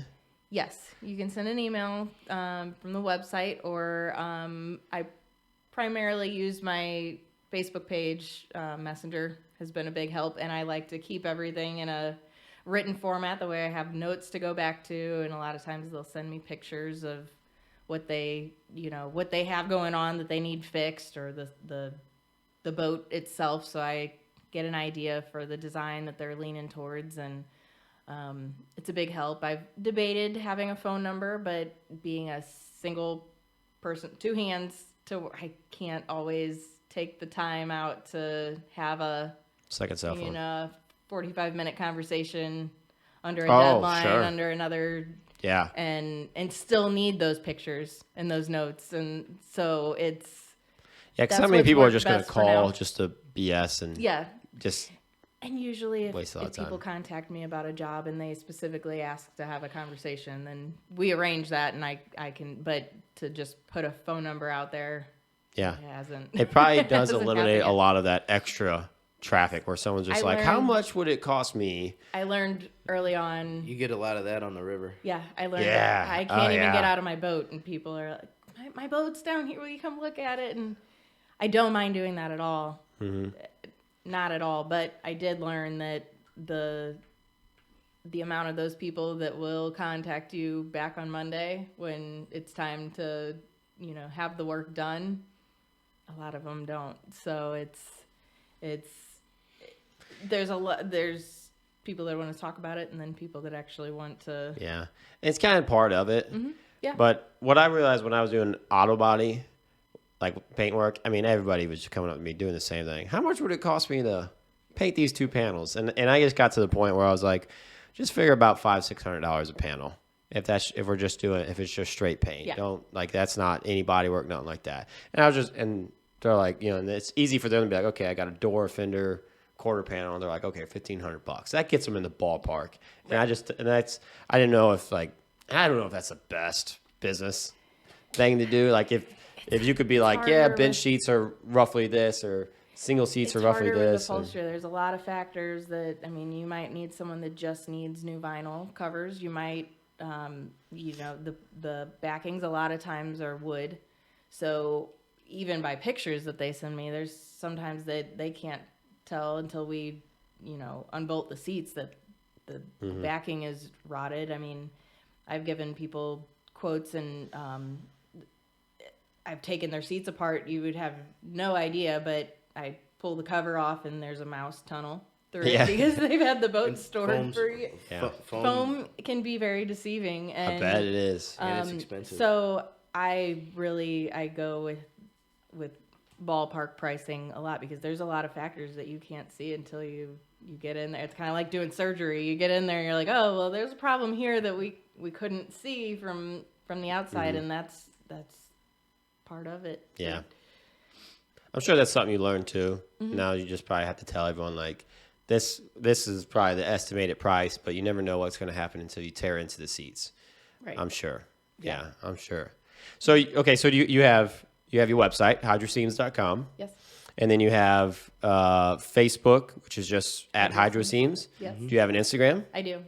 Still At HydroSeams? Yep. And then no YouTube or nothing like that. TikTok? No. You guys got a TikTok? I've dabbled with TikTok.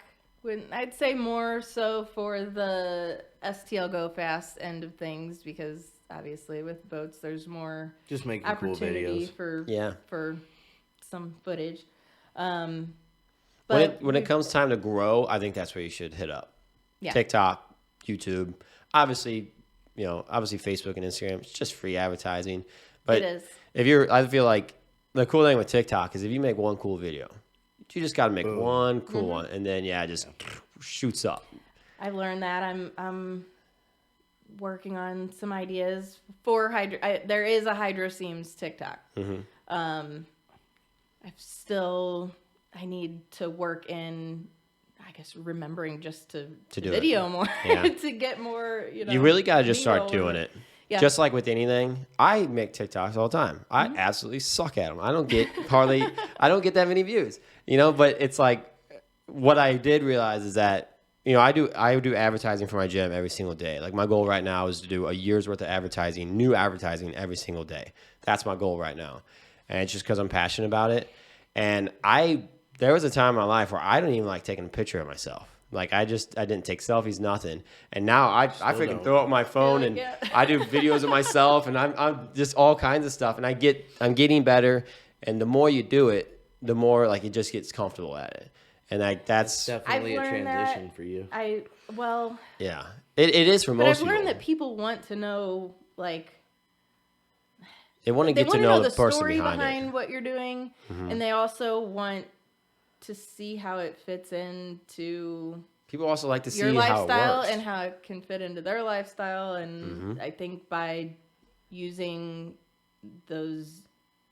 that video aspect of the TikToks or YouTube, like, you give them an example. It's a commercial. Yeah. An advertised Basically. commercial. Yeah. It's, That's something that I realized very early on. My very first post for the gym was a video.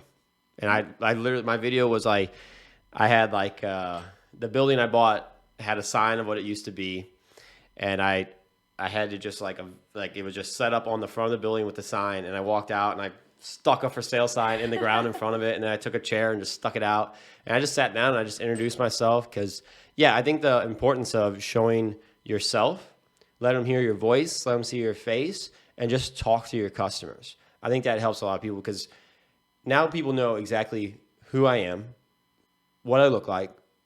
They know my name. And when they come in the gym, they ask, is Ryan here? Mm-hmm. You know, and they come looking for me. And they know just like when I'm walking around the gym, they know to walk up to me because I do videos all the time. I do pictures all the time. And like, it's really important for just comfort because when you're going into a business, you don't even know who you're looking for, right? Like you're just walking in, you're like, you know, I need some seats made, or, you know, like I've walked into just businesses before where I don't know who to talk to. Like, I don't know where to walk in at. Right. I don't know what the hell's going on in there. I did that. I just started going to the gym recently. The local one, we're in Pacific, so can't go to your gym. But the one by us is set up very similarly. Like what's it called? Something with a V. Vero Fitness. And you walk in, you have a key card, so there's that automatic feel. And the first time that I walked in, I don't know that anyone was. I think someone was there, but they have a few different buildings, like additions to it, so they must have been in the back or something. And it's kind of intimidating. You're like, the gym's gonna be a change of pace for me in the first place. Like, I'm not walking around this place like hunting someone down. Like, if there's not someone in the front, I'm probably just gonna and. No, that's important. I have a lot of friends that go there, so they finally talked me into. Which that guy, he's pretty active on social media. He has a TikTok too. But I had started a company one time when I was trying to sell my supplements and wraps, and I was just trying to help people out. I was going to put products in people's store. I got like $10,000 of product, like every single product Axe and Sledge sold, and every product that Tough Wrap sold. And I remember I went into Vero. And he might even listen to this one day, and I could care less. And I remember I went in, the manager there, super friendly. She was nice. She was all about it, let me talk about it. And then here comes this dude. I can't remember the guy's name, but here comes this dude. He walks up, and he's like, you know, he literally looked at me and said, "What are you selling?" And I was like, "Well, I got these products." And, you know, he didn't ask me how much or nothing like that because I make a lot of money off all these products. And probably a third of my revenue is off these products. And he's like, "Well, you got 2 minutes to sell me." And I was just like just looked at him. He was just a jerk. He was just a jerk. And I was just like, I don't even care, man. And like, I would never treat someone like that. Like, I just don't think it's right. No. And then especially when it comes to business, because when I was sitting there in his lobby, you know, because when you walk in, it's like a lobby. They got the desk with the, like, I don't know if it's cubbies or lockers or whatever there, but they had some customers there. And when I was talking to the manager of the place, she was checking it out, and there was people in there with the product because I sell Tough Wraps, like these wrist wraps right here. And I was showing them, and there was some people in there that already bought them, and they're like, "Oh, that'd be awesome if they were sold here," because they're like, we have to buy them online because they're based out of Tampa, Florida, and so I think I'm the only one that sells Tough Wraps in Missouri. You're the distributor. Yeah, and so basically, I was like, how can I get this product out there? And so I was willing to buy. I mean, they have these are wrist wraps. Just in these wraps, they got 50 different styles. You know, and I was going to put every single product in there. And this guy's like, "Oh, that's awesome. I'd love some more." And and then here comes this guy. He's just like, I'm like, what the hell, man? You know, like, not a very friendly dude. And I don't think that's great for business myself. But I mean, to each their own. Yeah. Teach own. It looked like a cool gym, though. Yeah. Definitely looks like a nice gym. Seems like they're pretty active. That's just been one of the things that I've had to apply for myself to just, like, starting a business, like, and being new at it. You wake up in the morning sometimes and you're just like, I don't know what to do first. Like, I think I've kind of come up with, like, a definition of anxiety for myself. It's like where you just worry about everything all at once until you don't want to do anything. Yeah. And it's like sometimes I have a friend that'll go with me in the morning, and like sometimes just taking that half hour, 45 minutes to just like force yourself to focus on something different. You're talking about at the gym. It's like there's been days where I'm like, I don't want to go. And I go there and then I leave and I'm like, I really do feel better. Like I thought this was just what people told themselves to feel better about going to the gym, but it really drink coffee or pre-workout or anything? No. No caffeine. I'm a water drinker. No, not really. I mean, I'll have like a Monster on the weekend. Sure. But I think that's a lot of times when I'm in that same boat where I just like, what do I do today? And maybe I'm not feeling like, I just not like go-getter attitude yet. A lot of times I do. I woke up this morning because I've had a great week. And, I was excited about the podcast, and I got some stuff going on this weekend. I got a freaking killer deal. All this silver over there, I got a killer deal on it. I got this giant 3-ounce coin. Someone listened to my podcast and heard that I like silver. And they had a family member pass away. And then they just hit me up and they're like, hey, I don't know nothing about silver. Would you be interested in buying it? And I got a freaking killer deal on it. That's awesome. Yeah, and so I woke up this morning like full of energy. But some mornings I don't. And so, yeah, that's where I'll take a scoop of pre-workout. I hit the gym, get some blood flowing. I get my mind focused in, right? The gym's just awesome. Gym for me was like it's more of a mental thing than physical thing. I still like to drink beer and eat pizza and hamburgers, and like I don't care about having abs, but like for me, I got a lot of extra energy and my brain works in 2 different roads. Like I got a lot of stuff going on up there. And so when I go to the gym, it helps just calm it down. Yeah. I just work it out of me. And so focus on what's in front of you.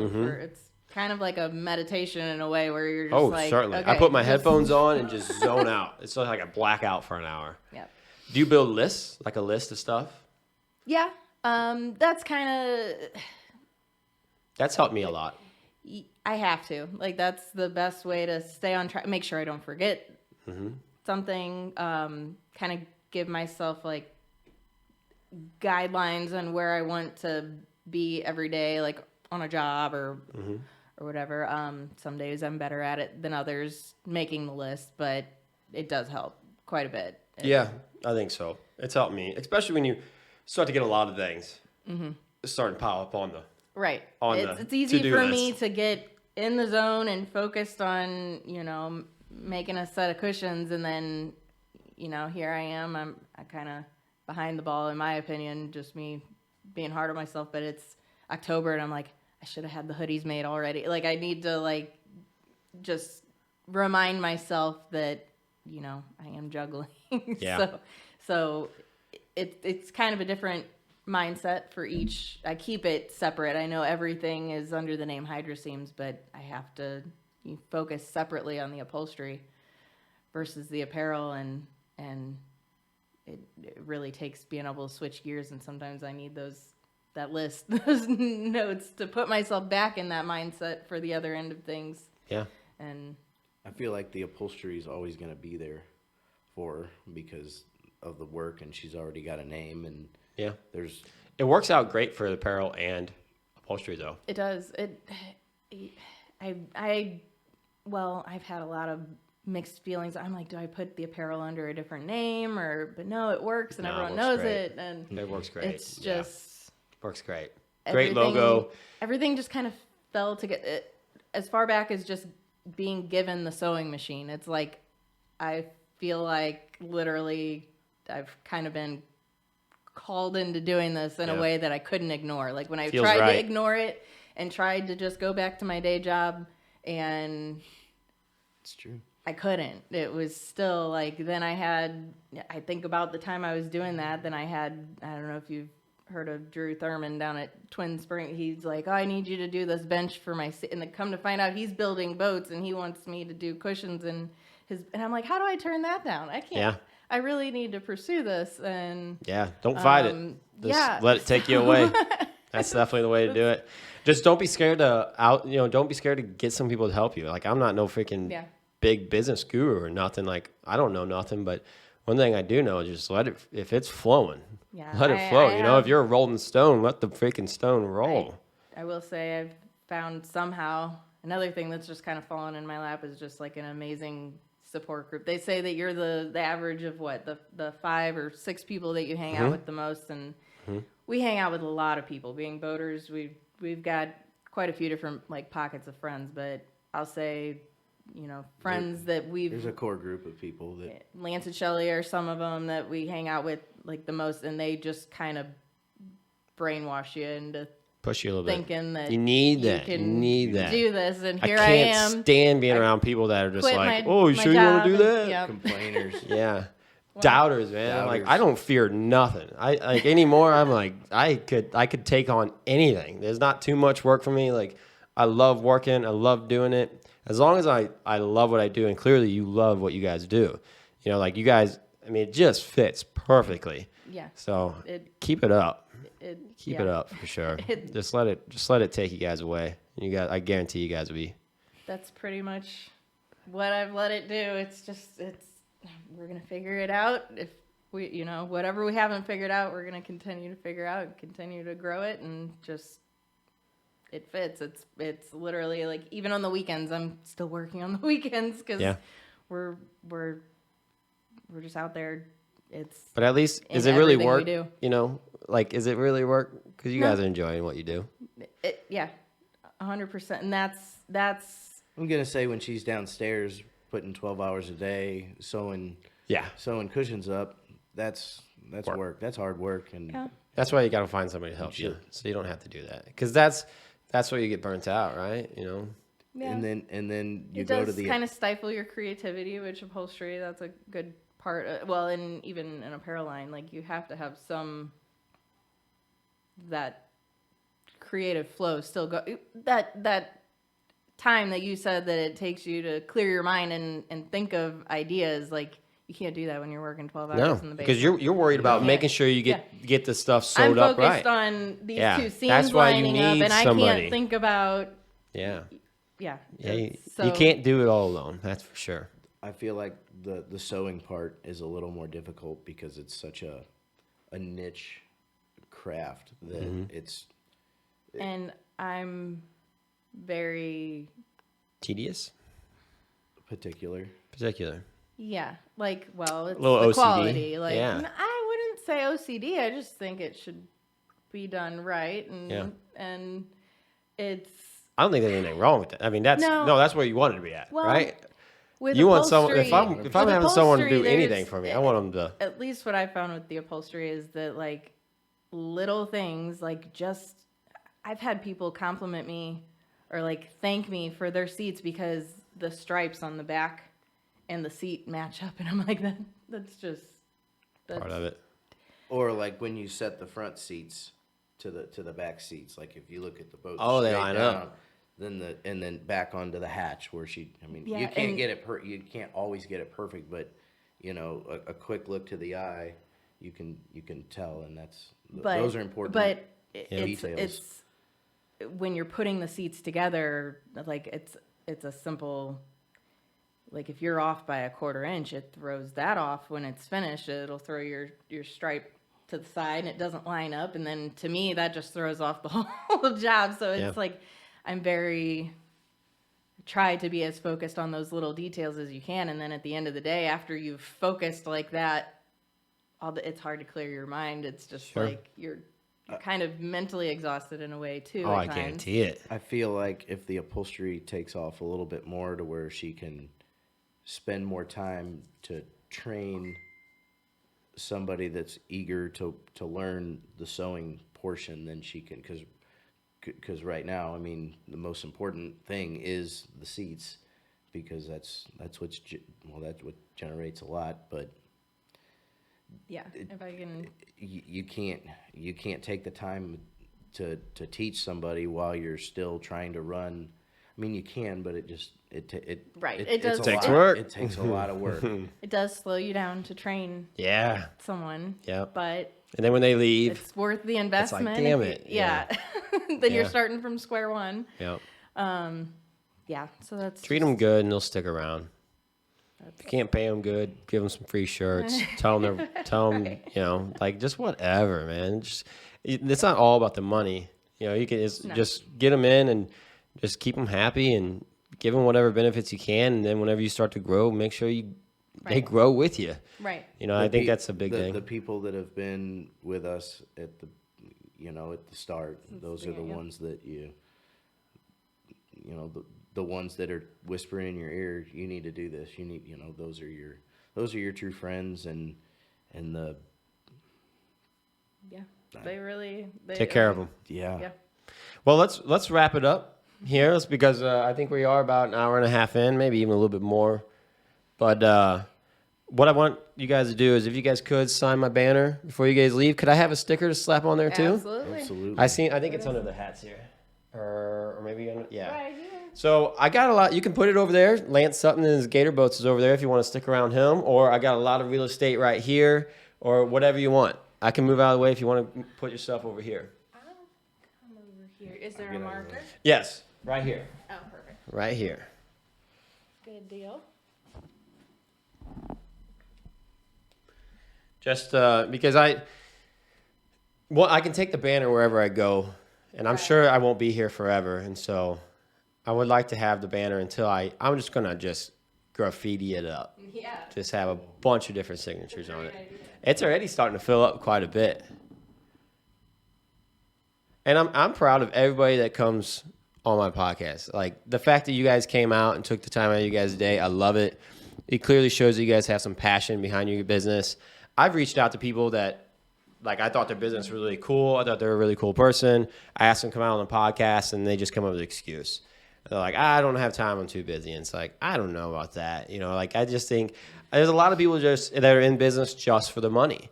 They don't even like what they're doing, and they're just doing it because maybe they thought it was easy money or maybe because their family member did it or whatever, and that's clearly not the case with you guys. No, not at all. Literally, we're just being led by a hobby and a passion that we have. And funny story, I'll just be completely candid here. This morning, I was talking to him, and I'm just like, I don't even know what I'm doing. I don't know what I'm going to talk about. This isn't that big of a deal. And he's like, no, it's what you've invested. It is a big deal. And it is a really cool story. It's just, we're just. I think it is. And wait till it's crazy. Wait till 10 years from now. Come listen to this freaking podcast and listen to yourself talking. You're going to be like, oh, yeah. But for me, I'm just a normal person that's trying to put I feel gas the same in way. the boat tank every weekend. Yeah, and I feel the same way. I remember a time in my life when I didn't even think I could buy a $10,000 vehicle. I didn't even think I deserved a $10,000 vehicle. Those times. Yeah, and it's just like, no, you do deserve it. You guys clearly put in the work. You guys clearly live what you do. And yeah, we got together about 10 years ago. So that's when we were eating hamburger starting helper, the journey. Eating hamburger helpers so that we had enough. Was it money? 10? Yeah, it was 10 years ago. Well, okay, so everybody watching, make sure you guys go to HydroSeams, Facebook, Instagram, TikTok. Give them a follow, give them a like, share some love to them. And then make sure to give this video a like and subscribe and share it wherever you guys want. We really do appreciate you guys watching. And thank you guys so much for coming out. I really do appreciate it. It was great to have you guys out. Andrew, thank you so much. Okay.